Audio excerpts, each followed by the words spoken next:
கேரள மாநிலம் இந்திய வரைபடத்தில் இருப்பதை ஒன்றிய அரசு மறந்துவிட்டதாக மாநில முதலமைச்சர் பினராயி விஜயன் விமர்சித்துள்ளார். 2026-27ஆம் ஆண்டுக்கான நிதிநிலை அறிக்கை ஒன்றிய அரசின் தொடர்ச்சியான பாகுபாடு மற்றும் கேரளம் மீதான புறக்கணிப்பை அம்பலப்படுத்துகிறது என முதலமைச்சர் பினராயி விஜயன் தெரிவித்துள்ளார். கேரளாவும் இந்தியாவின் வரைபடத்தில் இருப்பதை நிர்மலா சீதாராமன் மறந்துவிட்டதாகவும் வேண்டுமென்றே புறக்கணித்ததாகவும் குற்றம் சாட்டியுள்ளார். மேலும் கேரளாவின் நீண்டகால கோரிக்கைகளான எய்ம்ஸ் மருத்துவமனை, அதிவேக ரயில் வழித்தடங்கள் மற்றும் விழிஞ்சம் துறைமுகத்திற்கான சிறப்பு தொகுப்பு திட்டம் ஆகியவை முற்றிலுமாக புறக்கணிக்கப்பட்டுள்ளன என்றும் அவர் குறிப்பிட்டுள்ளார்.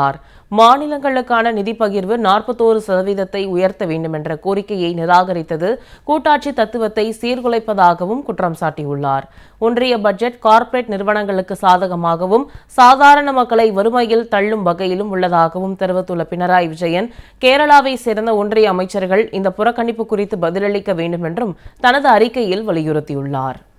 கேரள மாநிலம் இந்திய வரைபடத்தில் இருப்பதை ஒன்றிய அரசு மறந்துவிட்டதாக மாநில முதலமைச்சர் பினராயி விஜயன் விமர்சித்துள்ளார்.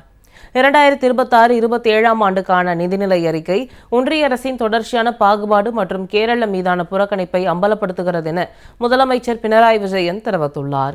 கேரளாவும் இந்தியாவின் வரைபடத்தில் இருப்பதை நிர்மலா சீதாராமன் மறந்துவிட்டதாகவும் வேண்டுமென்றே புறக்கணித்ததாகவும் குற்றம் சாட்டியுள்ளார். மேலும் கேரளாவின் நீண்டகால கோரிக்கைகளான எய்ம்ஸ் மருத்துவமனை, அதிவேக ரயில் வழித்தடங்கள் மற்றும் விழிஞ்சம் துறைமுகத்திற்கான சிறப்பு தொகுப்பு திட்டம் ஆகியவை முற்றிலுமாக புறக்கணிக்கப்பட்டுள்ளன என்றும் அவர் குறிப்பிட்டுள்ளார்.